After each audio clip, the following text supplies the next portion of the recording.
Hello everyone. तो देखो भाई आ चुके हैं अपने लेक्चर नंबर 8 में और आज जो टॉपिक करने वाले हैं मोल कंसेप्ट में उसका नाम है एवरेज एटॉमिक मास। मतलब एटम का जो मास होता है उसका हमें एवरेज निकालना है। क्लियर है? तो आओ फटाफट से बताता हूँ। तो पहले मैं ना आपको कंसेप्ट बताता हूँ, फिर फॉर्मूला बनाना सिखाऊंगा, उसके बाद करेंगे न्यूमेरिकल। तो सीखना है एक एक चीज। देखो मैंने क्या किया, अपने मन से ले लिया कार्बन।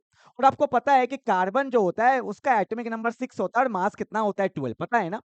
कार्बन के आइसोटॉप्स भी होते हैं। आइसोटॉप्स का मतलब जिसका एटॉमिक नंबर तो होगा सेम पर मास क्या होने वाला है, डिफरेंट। तो कार्बन का दो आइसोटॉप्स लेते हैं एक बार मैंने।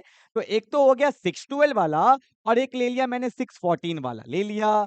तो धरती में कुछ ये पाया जाता है, कुछ ये पाया जाता है, तो मैंने अपने मन से माना इसका ले लिया मैंने कंपोजिशन, अपने मन से ले लिया। ये है 80% और ये कितना मान लिया मैंने 20%। ठीक है।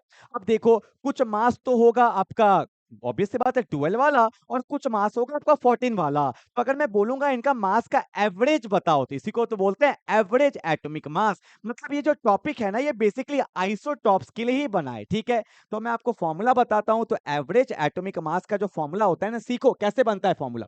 इसका मास इसका परसेंटेज, तो मैंने लिख दिया 12 इंटू 80 प्लस इसका मास इसका परसेंटेज 14 इंटू 20 और डिवाइड बाय क्या हो जाएगा, टोटल परसेंटेज ए प्लस बी। और ये हमेशा 100 के बराबर होगा। डिवाइड बाय क्या हो गया, 100। तो सॉल्व कर लो फटाफट से। तो 8 टू जा 16 और 8 1 जा 1 तो 960, 4 टू जा 8, यहाँ पे हो गया 280 डिवाइडेड बाय क्या 100।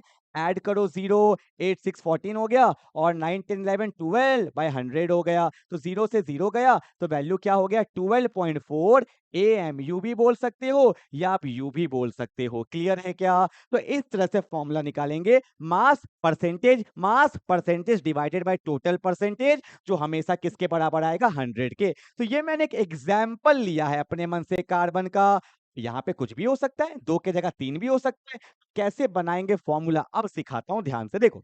मैंने लिया एक एलिमेंट है एक्स, उसका एटॉमिक नंबर जेड है और एटॉमिक मास क्या है ए। मैंने बोला इसका 3 आइसोटॉप से, कितना 3, तो देखो भाई क्या होगा। यहां पे लिया x, एटॉमिक नंबर सेम होगा, atomic mass A1, atomic number same होगा, atomic mass A2, atomic number same होगा, एटॉमिक मास A3। ठीक है। और मैंने बोला ये A% पाया जाता है, ये B% और ये कितना परसेंट, C%, क्योंकि आपको पता है A plus B plus C हमेशा कितने बड़ा होगा, 100 के बराबर। ठीक है। तो एवरेज एटॉमिक मास का फॉर्मूला जल्दी से बता दो क्या, इसका मास इसका परसेंटेज A1 इंटू ए प्लस इसका मास इसका percentage A2 into B plus इसका मास इसका percentage A3 into C divided by A plus B plus C. और ये आपका क्या निकल चुका है फॉर्मूला। इससे आप किसी का भी क्वेश्चन सॉल्व कर सकते हो। क्लियर है ना? Mass percentage mass percentage mass percentage divided by total percentage. ठीक है। अब करेंगे क्वेश्चन। तो आ जाओ भाई फटाफट से। पहला क्वेश्चन क्या बोला है कि क्लोरीन हैज 2 आइसोटॉप्स। तुरंत बना दो। क्लोरीन का 2 आइसोटॉप्स होता है, ले लिया। एटॉमिक नंबर 17 होता है, काम नहीं है पर मुझे पता है लिख दिया। बोला है 35, जो 35 मास वाला है उसका कंपोजिशन है 75%। और मेरा कौन सा वाला है, 37 वाला जो है इसका कंपोजिशन है 25%। अब तो आप बना लोगे। बोला है एवरेज एटॉमिक मास बताओ तो क्या होगा, इसका मास इसका परसेंटेज 35 इंटू 75 प्लस इसका मास इसका परसेंटेज 37 इंटू 25 डिवाइडेड बाय क्या, टोटल परसेंटेज। तो 75 प्लस 25 कितना हो जाएगा, 100। अब इसको आप सॉल्व कर लेना, मैं ही कर देता हूं पहला क्वेश्चन, अगला आप खुद से बनाओगे। तो मल्टीप्लाई करने में टाइम लगेगा भाई। क्या है 35 इंटू 75, देखो 5 5 जा 25, 2 5 तिया 15 2 17, 5 7 जा 35, 3 7 तिया 21 22 23 24। तो 5 है 12 है 4 1 5 और 6, तो कितना आ गया 2625 आ गया। और यहाँ पे कौन है 37 इंटू 25, 5 7 जा 35 3। एक सेकेंड, क्या लिख दिया यहाँ पे, हाँ क्या है भाई, क्या था 37 इंटू 25 था ना। तो 5 7 जा 35 हो गया, तो हाथ में कितना आ गया 3, 5 3 15 16 17 18, 7 2 जा 14, हाथ में 1, 3 2 जा 6 और 7। तो यहाँ हो जाएगा 8 4 12, 7 और 1 और यहाँ पे क्या होगा 9, तो यहाँ पे क्या आ जाएगा भाई 925 डिवाइड बाय 100, ठीक है। एक बार देख लेना फिर भी कहीं गलती तो नहीं कर दिया कैलकुलेशन में।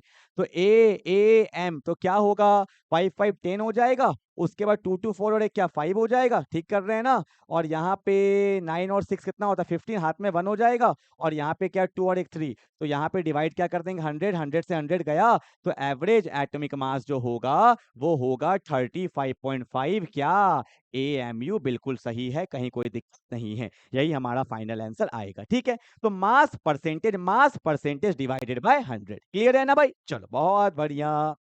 अब देखो 3 वाला भी ले लिया है मैंने, ये मैं सॉल्व नहीं करूंगा, खाली बताऊंगा क्या। मैग्नीशियम हैज 3 आइसोटॉप, तो मैग्नीशियम का एटॉमिक नंबर 12 होता है वैसे, तो ऑब्वियस सी बात है 12 है। कौन कौन सा वाला दिया 24, यही सबसे ज्यादा पाया जाता है। मैग्नीशियम 12 है और अगला क्या है 25 है। यहाँ पे मैग्नीशियम 12 है और क्या दे दिया है 26 दे दिया है, ठीक है। परसेंटेज बोलो, परसेंटेज 80%, इसका कितना दिया है कहाँ गया भाई 15% और इसका कितना दिया है 5%। बोला है एवरेज एटॉमिक मास बताओ, मैं सॉल्व नहीं करूंगा, आपको करना है। इसका मास इसका परसेंटेज लिख दोगे, प्लस इसका मास इसका परसेंटेज, प्लस इसका मास इसका percentage, plus divided by total sum कितना होगा 100। तो जो आपका आंसर आएगा आप कमेंट बॉक्स में मुझे लिखोगे, यार लिखते नहीं हो लिखा करो क्या आएगा आंसर, ठीक है। चाहे जो भी आए, आपका जो आता है आप अपना लिखा करो, ठीक है भाई। तो हमने अपना लेक्चर नंबर 8 कर लिया है। लेक्चर नंबर 9 में एक वेरी इंपॉर्टेंट टॉपिक स्टार्ट होगा जिसका नाम है लिमिटिंग रिएजेंट, और यहाँ से चैप्टर का बैकबोन स्टार्ट होने वाला है, क्लियर है। तो मिलते हैं अगले लेक्चर में, तब तक के लिए बाय बाय।